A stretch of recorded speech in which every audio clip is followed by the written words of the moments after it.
vamos a empezar a desarrollar el tema de abordaje clínico y diagnóstico de anemia en adultos. Para esto es importante recordar la eritropoiesis, que viene a ser la formación, la proliferación de la serie eritroide que en condiciones normales se da a nivel de la médula ósea. Entonces vemos que en la médula ósea vamos a tener células inmaduras que van madurando, ¿no? Tenemos, por ejemplo, en este caso, el proeritroblasto, luego el eritroblasto basófilo, posteriormente va a ir perdiendo poco a poco el núcleo y el tamaño. Tenemos el eritroblasto policromatófilo y posteriormente el eritroblasto ortocromático. Una vez que ya perdió prácticamente todo el RNA, tenemos al reticulocito que vaya a tener remanentes de este material genético y va a permanecer de 1 a 2 días en la circulación antes de pasar al último estadio, que es el hematíe cuando ya está maduro, ¿no? Este ya no tiene núcleo.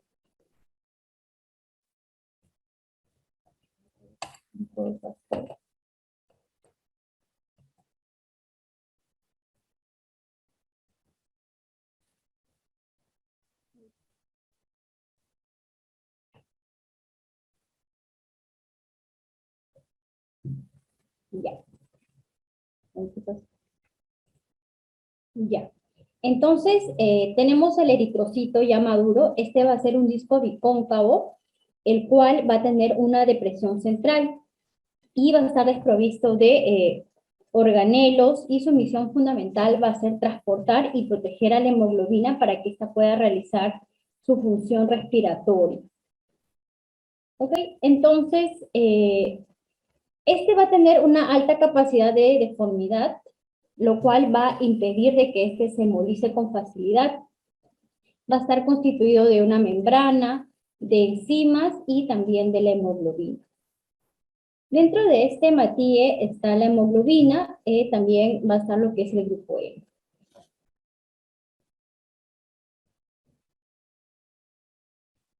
La hemoglobina es una proteína que está constituida en una persona adulta por 2 cadenas alfa y 2 cadenas beta. Dentro de este tenemos también el grupo M, que está constituido por anillos de protoporfirina y lo que es el hierro. Entonces, ¿cuál es la importancia de la hemoglobina? Entonces, a medida que el eritrocito va a ir hacia los pulmones, este va a recoger el oxígeno que se va a unir a la hemoglobina y posteriormente va a ser liberado a nivel de las células de los tejidos.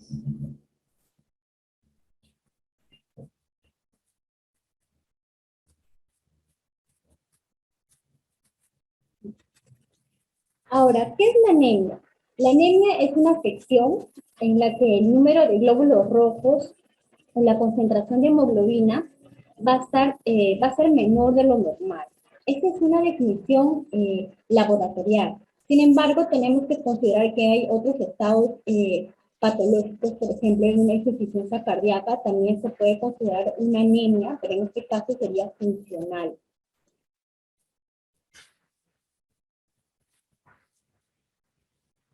¿Cómo hacemos el inicio del estudio de la anemia? El examen básico que se solicita es un hemograma completo. Dentro de este hemograma tenemos parámetros eritrocitarios que son muy importantes, como el recuento de eritrocitos, el hematocrito, la concentración de hemoglobina, la hemoglobina corpuscular media, la concentración de hemoglobina corpuscular media, el volumen corpuscular medio y el recuento de reticulocitos. Los 3 primeros van a ser importantes para definir anemia.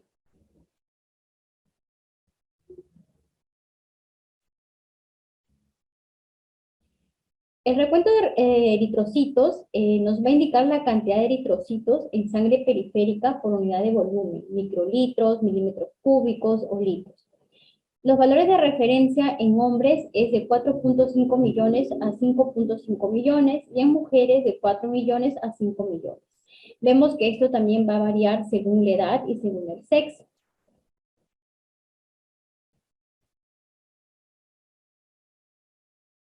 El hematocrito viene a ser el volumen ocupado por los glóbulos rojos en relación con el volumen total de sangre. En este caso se va a medir luego de que la muestra se centrifugue y se va a hallar el hematocrito. Entonces, este se va a relacionar directamente con la concentración de hemoglobina. En hombres es entre 40 y 50%, en mujeres entre 38 y 44%. Entonces, ese también va a variar según la edad.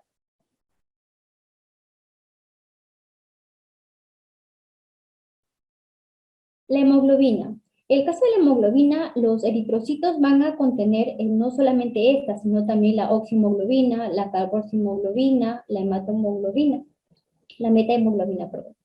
Entonces, para poder medirla, lo que se hace es lisar a los hematíes y se va a medir lo que es un compuesto común, que es la ciano-metahemoglobina. Entonces, la hemoglobina va a ser el parámetro más importante para poder definir anemia.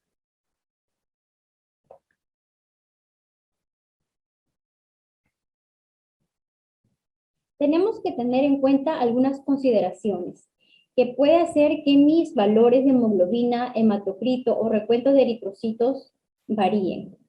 Por ejemplo, en personas que hacen actividad física intensa, como los deportistas, van a tener un aumento del volumen plasmático, por lo cual puede hacer que mi hematocrito o la hemoglobina aparentemente esté disminuida. En el caso del embarazo, debido a que hay un aumento del volumen plasmático desproporcional en comparación con la producción de glóbulos rojos, puede también haber disminución del hematocrito, en el caso de una anemia dilucional, por ejemplo. En la edad avanzada van a tener valores de hemoglobina y hematocrito menores respecto a los adultos jóvenes, entonces eso también hay que tenerlo en cuenta. En el caso de personas que fuman, debido a que el organismo capta mayor monóxido de carbono, lo que hace trata de compensar produciendo más cantidad de hemoglobina, más cantidad de hematocrito.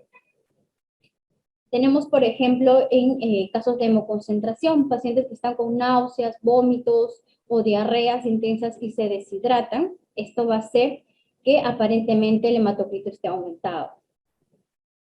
En áreas de gran altitud, generalmente lo que pasa es que el organismo va a percibir esta presión parcial de oxígeno menor, por lo cual fisiológicamente va a tratar de compensar produciendo un aumento de los eritrocitos, la hemoglobina y el hematocrito.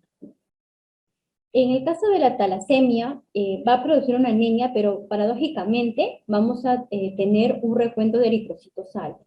Entonces hay que tener en cuenta esto. Por ejemplo, lo que es el hematocrito va a ser muy susceptible en cuanto a sus valores a las variaciones del volumen plasmático.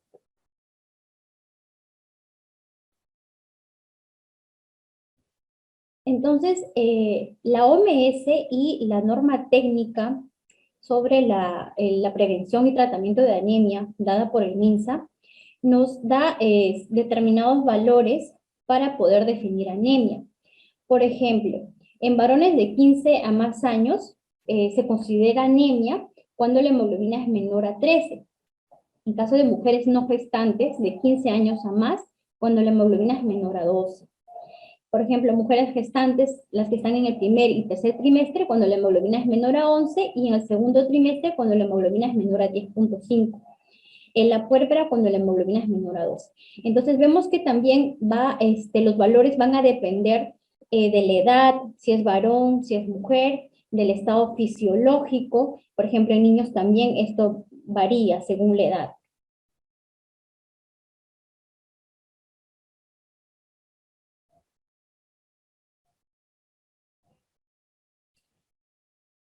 La hemoglobina según la altitud. ¿Qué es lo que sucede? Como mencioné, cuando se vive en zonas de altura, va a haber una menor presión parcial de oxígeno. Entonces, el organismo va a sentir como si hubiera menor oxígeno, por lo cual va a haber un estímulo para que se produzca a nivel de la médula ósea lo que es más cantidad de glóbulos rojos, y esto se va a reflejar en el aumento de la hemoglobina y el hematocrito. La OMS y el MINSA, por lo cual nos recomienda que se tiene que hacer un ajuste por altura. Entonces, tenemos ya determinado que dependiendo a qué altitud se vive, se debe corregir la hemoglobina observada.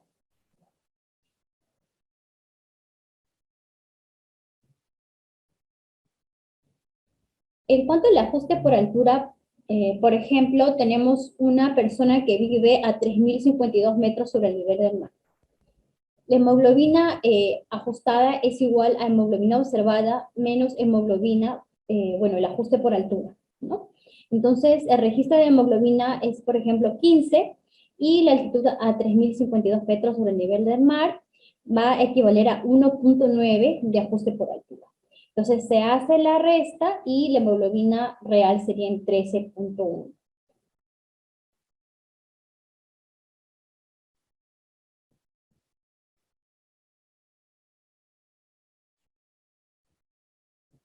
¿Qué parámetros considerar? Una vez que ya tenemos definido que se presenta anemia,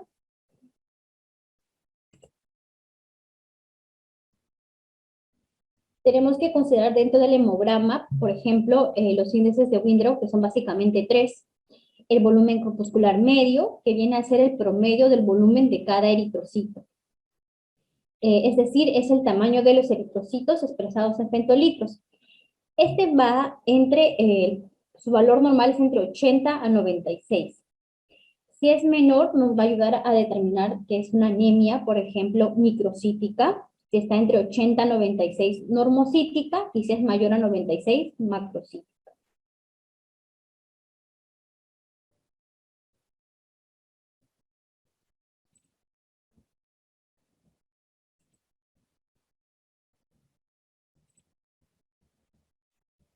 En el caso de la hemoglobina corpuscular media, es también el promedio de la cantidad de hemoglobina expresada en picogramos que está presente en cada eritrocito. Entonces, esta me va a reflejar si hay hipocromía, normocromía e hipercromía. El término de hipercromía es un término en realidad teórico porque no tiene aplicación clínica. Entonces, tenemos también la concentración de hemoglobina corpuscular media, que es la cantidad en promedio de hemoglobina que se expresa en gramos por decilitro del total de masas de células rojas. Esto nos va a ayudar a determinar y clasificar la anemia, si es hipocrómica, cuando está menor a estos valores, o si es normocrómica, si está dentro de estos valores. La hemoglobina corpuscular media, el valor normal es de 27.5 a 33.2 y la concentración de hemoglobina corpuscular media de 33.4 a 35.5. Entonces, estos parámetros nos van a dar básicamente el color que tiene el hematíe. Acá vemos un hematíe, por ejemplo, normocrómico, uno que es hipocrómico, más pálido, y otro hipercrómico, ¿no? Aparentemente que tiene mayor coloración.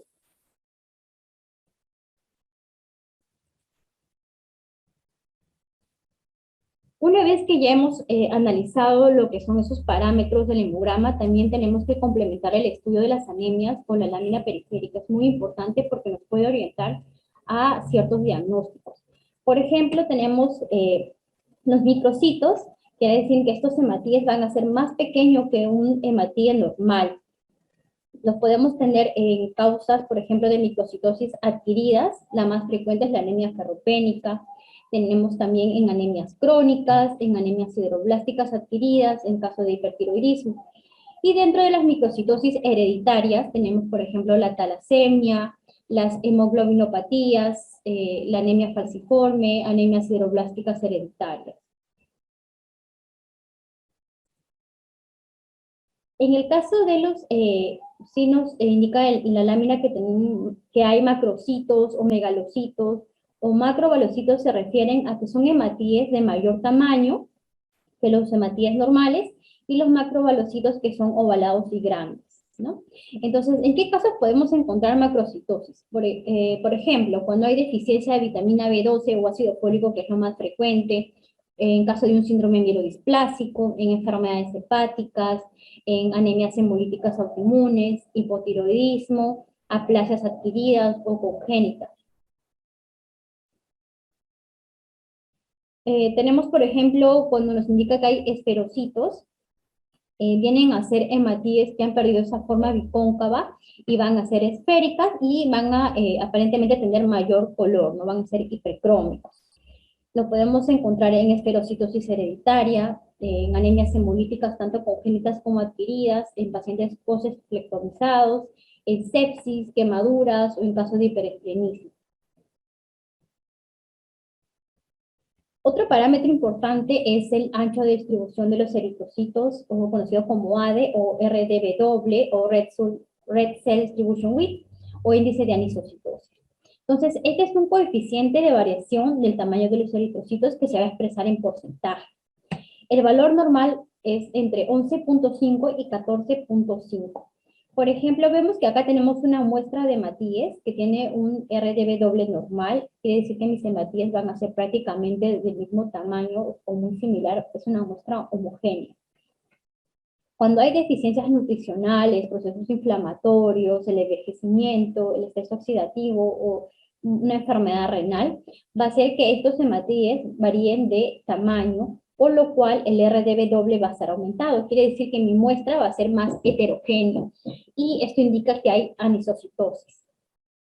Entonces, por ejemplo, vemos que hay un caso de microcitosis que tenga un AD normal, nos podría hacer pensar en una talasemia, a diferencia que cuando el ADE está aumentado, en una anemia ferropénica. En este caso de la talasemia, el ADE es normal porque como es una alteración genética, ya la médula ósea va a ir produciendo hematíes más pequeños de forma homogénea, a diferencia de la ferropénica, que es una alteración adquirida. En el caso de macrocitosis, cuando tenemos un ADE normal, lo podemos encontrar en anemias aplásicas o cuando tenemos el AD elevado en una anemia megaloblástica, ¿no? Los hematíes van a ser grandes y de diferentes tamaños.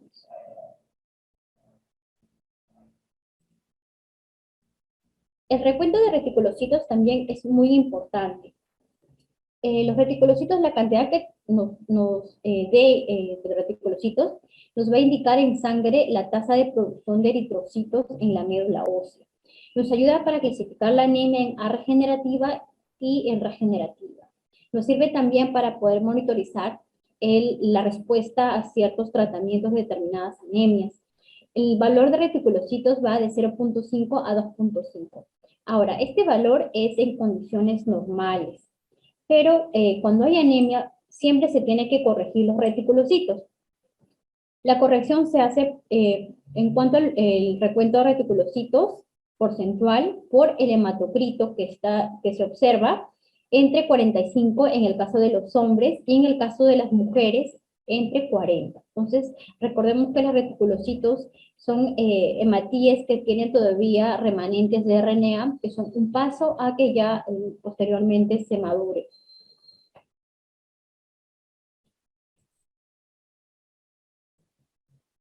¿Cómo abordar el diagnóstico? Entonces, aparte de que nos apoyamos de los exámenes de laboratorio, es muy importante la historia clínica.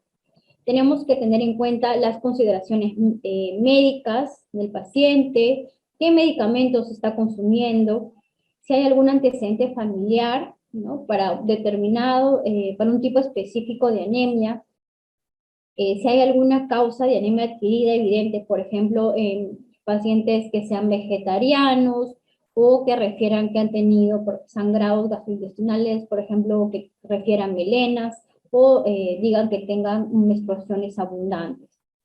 Entonces, también hay que tener en cuenta síntomas o condiciones que puedan sugerir hemólisis, por ejemplo, que nos refieran que tengan coloración amarilla de la piel, o orinas oscuras. Entonces, eso también nos puede ayudar a sospechar de determinados diagnósticos, ¿no?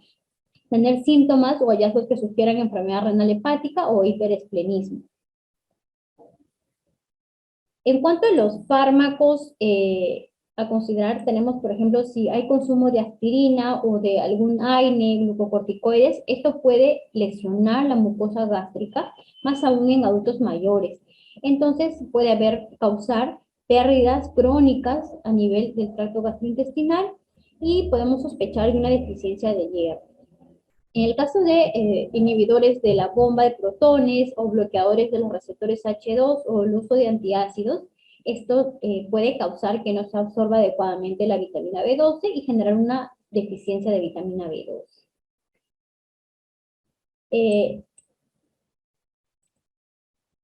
En el consumo, por ejemplo, de metrotexato o antibióticos como la trimetoprim, anticonvulsivantes como la fenitoína, el valproato, carbamazepina, van a inhibir lo que es el metabolismo del ácido fólico, por lo cual puede conllevar también una deficiencia de folatos.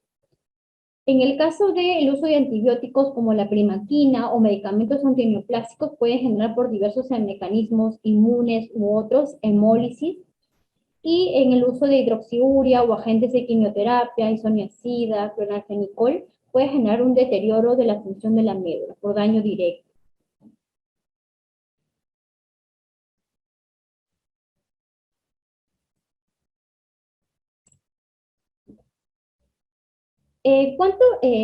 Aparte de ello, es importante el cuadro clínico, ¿no? Entonces, hay muchos casos que puede estar asintomática la persona y se haya anemia por un examen de rutina. Entonces, es importante también ahondar. Por ejemplo, cuando hay síntomas puede haber palidez de piel y mucosas, puede haber debilidad general, fatiga, mareos, anorexia, síntomas gastrointestinales como diarreas, taquicardia, cambios en la piel, en el cabello, las uñas, dificultad para respirar cuando ya es una anemia más severa, y va a conllevar también que hay una respuesta inmunológica alterada.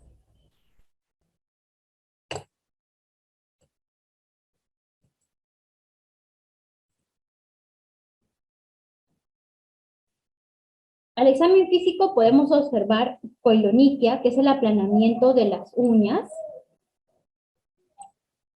la queilitis, también pica. La pica viene a ser la ingesta de sustancias que no son alimentos, por ejemplo, tierra, detergente o alguna otra sustancia.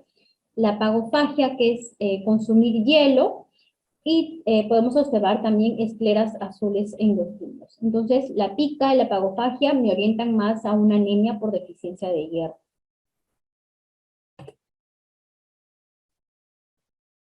Por ejemplo, al examinar si encontramos glositis, viene a ser la lengua depapilada, el caso de síntomas neurológicos como parestesias, el hecho de tener trombocitopenia o leucopenia, agregado la anemia, también nos podría hacer sospechar, dependiendo del contexto clínico, en una deficiencia de vitamina B12.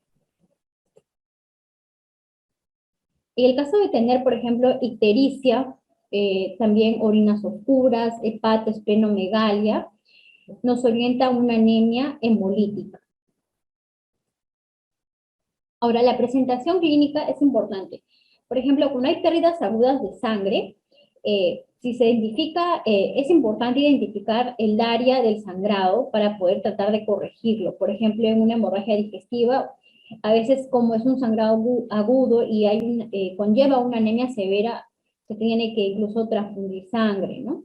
Entonces, eso se tiene que identificar para poder corregirlo. En el caso de una anemia congénita, podemos tener el paciente nos va a dar información, por ejemplo, de que tiene eventos crónicos de, pongamos, crisis hemolíticas, nos va a informar que se pone amarillo, que tiene orinas oscuras, más aún cuando ingiere ciertos fármacos o cuando está con procesos infecciosos, es decir, con eventos desencadenantes. Entonces, eso también nos puede ayudar a tener, ¿no?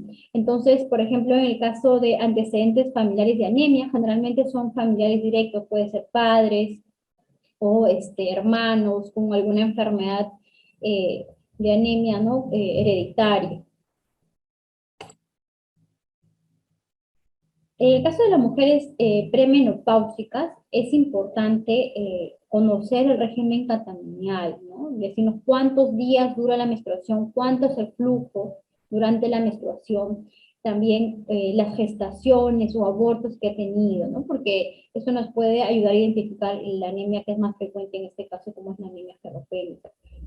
En adultos mayores, las causas, prácticamente un tercio se debe a las deficiencias nutricionales, tanto de vitamina B12, ácido fólico, hierro. El otro tercio a enfermedades, anemia por enfermedades crónicas, ¿no? También pueden tener anemia por enfermedad renal, que es frecuente, o otras causas cuando ya generalmente se asocia a otros tipos de citopenias, que es disminución de leucocitos o plaquetas, como el caso de un síndrome mielodisplásico u otras enfermedades.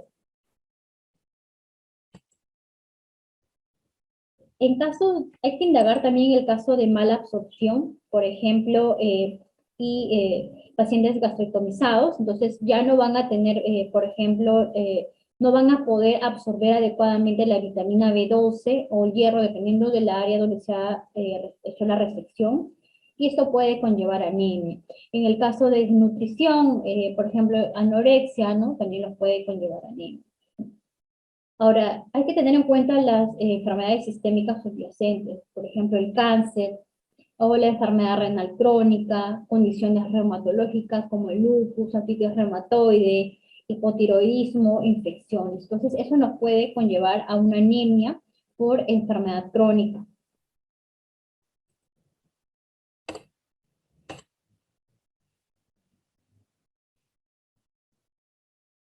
Los exámenes de laboratorio van a ser importantes en el estudio de anemia. Lo básico es pedir un hemograma completo que contengan los parámetros como el volumen corpuscular medio, hemoglobina corpuscular media, el índice de anisocitosis, reticulocitos, la lámina periférica, ferritina, hierro sérico, transferrina si estamos sospechando en una anemia por deficiencia de hierro, perfil renal, perfil hepático, cuando tenemos indicios de una enfermedad renal, ¿no? O hepática, y en algunos casos la electroforesis de hemoglobina cuando queremos hacer un diferencial con alguna hemoglobinopatía, como la más frecuente sería la talasemia, ¿no?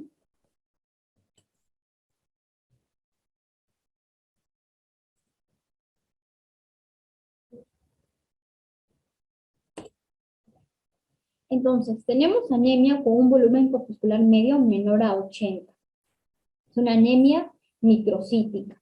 La más frecuente es la anemia ferropénica, pero tenemos otras causas como la anemia inflamatoria, las talasemias, la intoxicación por plomo y anemia sideroblástica.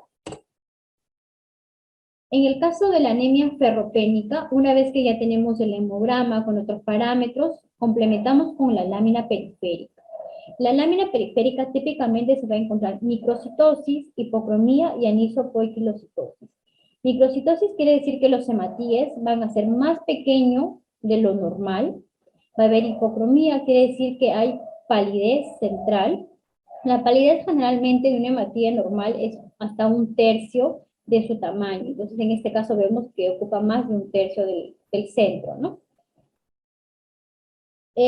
También va a haber anisopoiquilocitosis, quiere decir que anisos de diferentes tamaños y poiquilocitosis de diferentes formas, ¿no? Contamos también los que son los reticulocitos, los AG de ferritina, el hierro sérico, la saturación de transferrina, la capacidad total de fijación del hierro y en el caso que sospechemos de una anemia por unas pérdidas crónicas gastrointestinales, más frecuente en varones, adultos y adultos mayores, se tendría que hacer estudio de TB en ese. Cuando hay, por ejemplo, un paciente con una anemia microcítica, hipocrómica, y la lámina periférica también nos confirma que hay hipocromía, microcitosis, y no hay respuesta al tratamiento con hierro, o hay algún antecedente de un familiar con una enfermedad de una hemoglobinopatía, es importante realizar la electroforesis de hemoglobina, porque el principal diferencial de la anemia ferropénica es la talasemia, ¿no? Entonces, mediante este estudio se puede ampliar.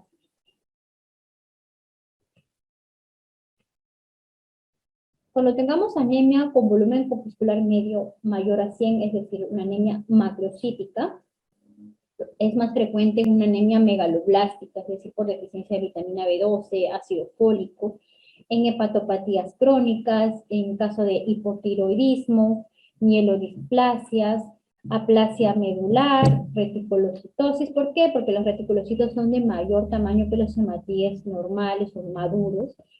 Y en el caso de los recién nacidos, bueno, ellos sí van a tener unos hematíes más grandes y eso es fisiológico.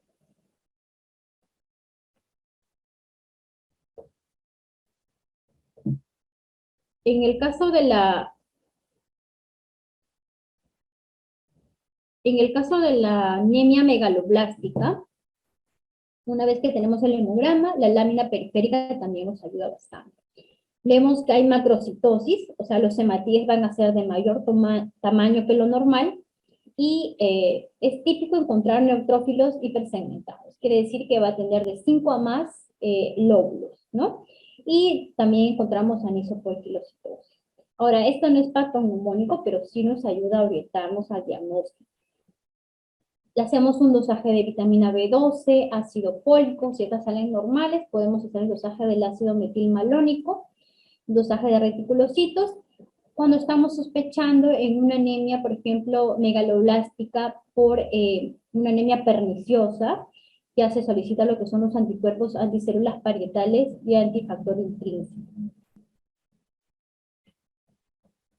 En el caso de anemias no megaloblásticas, por ejemplo, tenemos hemograma más lámina periférica y tenemos unos indicios, por ejemplo, si nos dice que hay hematíes en diana o estomatocitos y tenemos estimas de algún problema hepático, entonces pediríamos, esto nos orientaría que sea por una hepatopatía, pedimos un perfil hepático, también en el caso que no sea así y hay una sospecha de alguna alteración endocrinológica, un perfil tiroideo, ¿no? Para descartar que haya hipotiroidismo.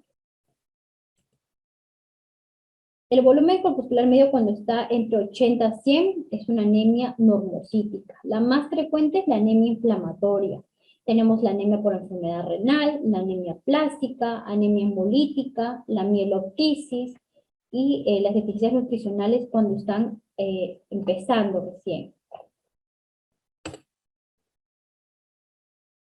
En el caso de la anemia por enfermedad crónica, vemos que en la lámina periférica los hematíes son normocíticos normocrónicos, es decir, de tamaño normal y también de color normal. Entonces, lo que sí nos ayudaría también es la prueba del PCR para saber si hay un estado inflamatorio. La ferritina, en este caso, como es un marcador de fase aguda, se va a encontrar elevada. Un perfil hepático, un perfil renal para descartar una enfermedad crónica, un perfil tiroideo, y si encontramos mayor hallazgos ya ampliaríamos con enfermedades, pensar en enfermedades reumatológicas, pedir factor reumatoideo o una ANA, ¿no? Dependiendo de lo que hallemos mediante la anamnesis y mediante el examen físico.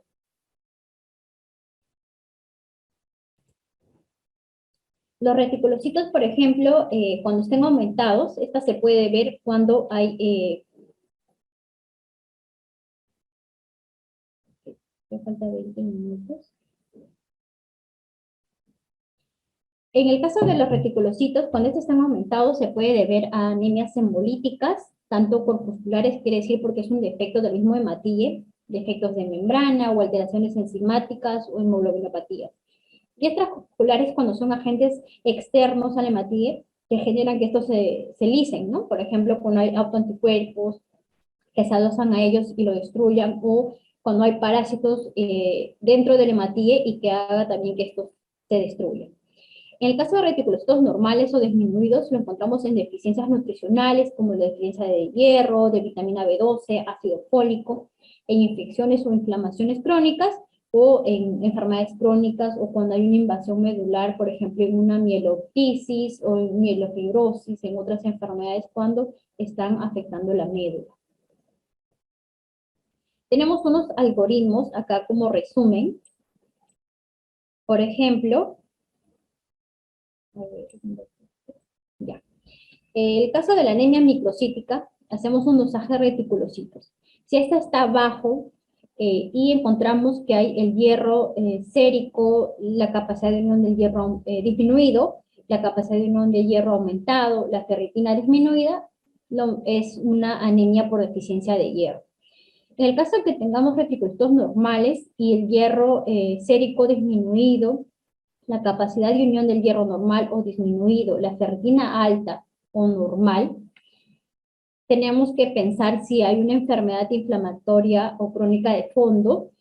Solicitamos el BCG, la proteína C reactiva, o hacemos otros estudios que concuerden de acuerdo a una enfermedad crónica de fondo. Entonces, encontramos positivo, entonces esta es una anemia por enfermedad crónica.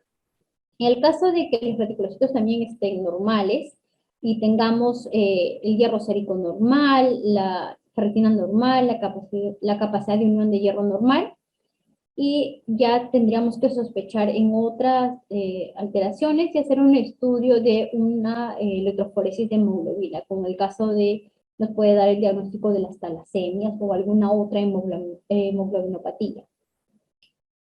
Cuando este también está disminuido y encontramos hierro sérico aumentado, lo que es la capacidad de ion del hierro normal y aumento de la ferritina, entonces acá ya podríamos sospechar de otros diagnósticos y tendríamos que hacer un aspirado de médula ósea. Y en este caso tendríamos lo que es probablemente una anemia sideroblástica.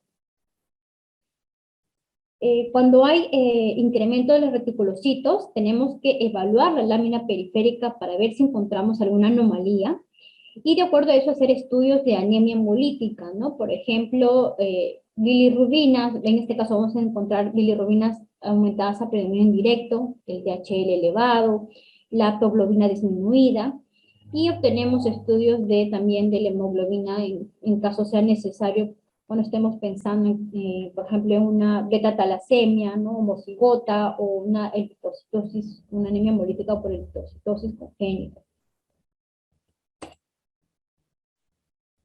En el caso de la anemia macrocítica, es importante ver la lámina periférica. Si nos refiere que hay macrobalocitos y también neutrófilos hipersegmentados. Si es así, entonces podemos sospechar en una anemia megaloblástica y tenemos que hacer dosaje de vitamina B12 y ácido fólico. Se indicaba hacer la prueba de Schilling, pero ahora también tenemos lo que es el dosaje de anticuerpos de anticélulas parietales y factor intrínseco. Si estas me salen positivas, tendríamos que daríamos el diagnóstico de una anemia perniciosa. En el caso de que no se encuentre alteración de esto, tenemos que considerar si hay alguna alteración, un desorden de la síntesis de DNA hereditario o alguna interferencia con alguna droga. Cuando hay, por ejemplo, deficiencia de folatos, esto se debe porque hay una dieta pobre o hay alguna alteración en la absorción o inducido por las drogas o ha habido resección gastrointestinal, ¿no? Entonces también el caso del embarazo o cuando hay hemólisis crónicas por consumo o por aumento de las demandas también se pueden encontrar disminuidos, ¿no? También es importante tener en cuenta si hay algún antecedente de alguna enfermedad, por ejemplo, inflamatoria crónica o una enfermedad biliar o presencia de algún parásito a nivel intestinal. Ahora, cuando no sea, en el caso de que no se encuentre ello, pensamos en una anemia megaloblastica, hacemos dosaje de reticulocitos. Si estos están elevados, podemos sospechar de una anemia hemolítica o se deba a una hemorragia aguda. Cuando estos reticulocitos estén normal o disminuidos, tenemos que considerar, por ejemplo, si ha habido toxicidad por alcohol, hay hipotiroidismo, enfermedades hepáticas, y si estas son negativas, que son las más frecuentes, ya tendríamos que hacer un estudio en médula ósea para descartar una plasia congénita o hereditaria, síndromes mielodisplásicos.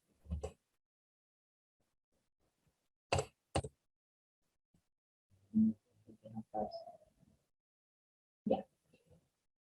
En el caso de la anemia, en el caso de la anemia normocítica, hacemos dosaje de los reticulocitos. Si estos están aumentados, quiere decir que si hay producción, hay que evaluar si hay una historia quizás de ictericia, esplenomegalia, o si hay alguna normalidad en la lámina periférica, si hay elevación de bilirrubinas o DHL. Si es así, pensamos en hemólisis. Y si no, podría ser debido a que hay una hemorragia, ¿no? En este caso también se presentarán que están disminuidos o están normal. Tenemos que considerar el estudio de, por ejemplo, función renal, función hepática, alguna enfermedad endocrinológica y considerar en algunos casos el dosaje de eritropoyetina o estudios de tiroides.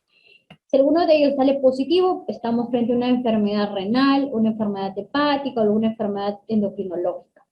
Si ellos salen negativos, ya tendríamos que hacer un estudio de aspirado de médula ósea y probablemente una biopsia. Entonces, ¿para qué? Para descartar otros desórdenes, pero en este caso se van a asociar a otras citopenias, ¿no? Caída de leucocitos, caídas de plaquetas, como el caso de las leucemias, o en el mieloma, o en una aplasia de células rojas. Entonces, cuando también el hierro a nivel sérico esté normal o alto, pensamos en ello.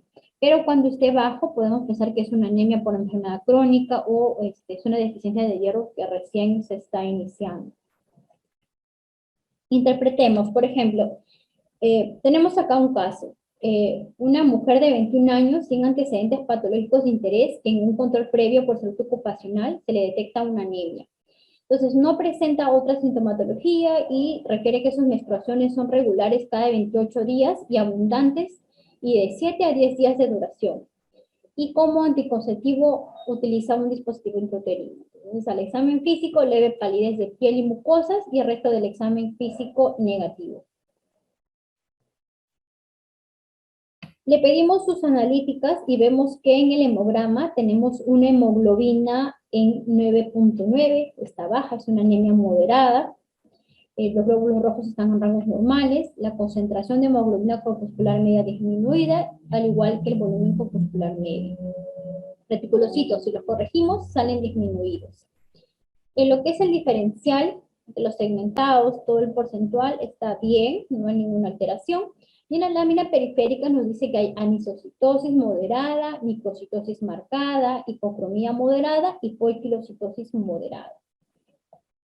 Vemos en la lámina periférica que hay hematíes pequeños, más pequeños de lo normal, hay microcitosis, hay aumento también de la palidez, ¿no? Hay hipocromía y anisopoiquilocitosis porque vemos de diferentes formas. Acá tenemos algunos eritrocitos, ¿no? Entonces, anisopoiquilocitosis en este caso. Ampliamos estudio con hierro sérico, sale disminuido, la capacidad de unión de la saturación de transferrina también disminuida, la capacidad de unión de la transferrina aumentada, y la ferritina sérica, para la edad y por ser mujer y para la edad que tiene en este caso, debería estar en 30, está en 6, o sea, está muy disminuida. En conclusión, esta es una anemia por deficiencia de hierro por pérdidas uterinas crónicas. Bueno, eso sería todo. Si tienen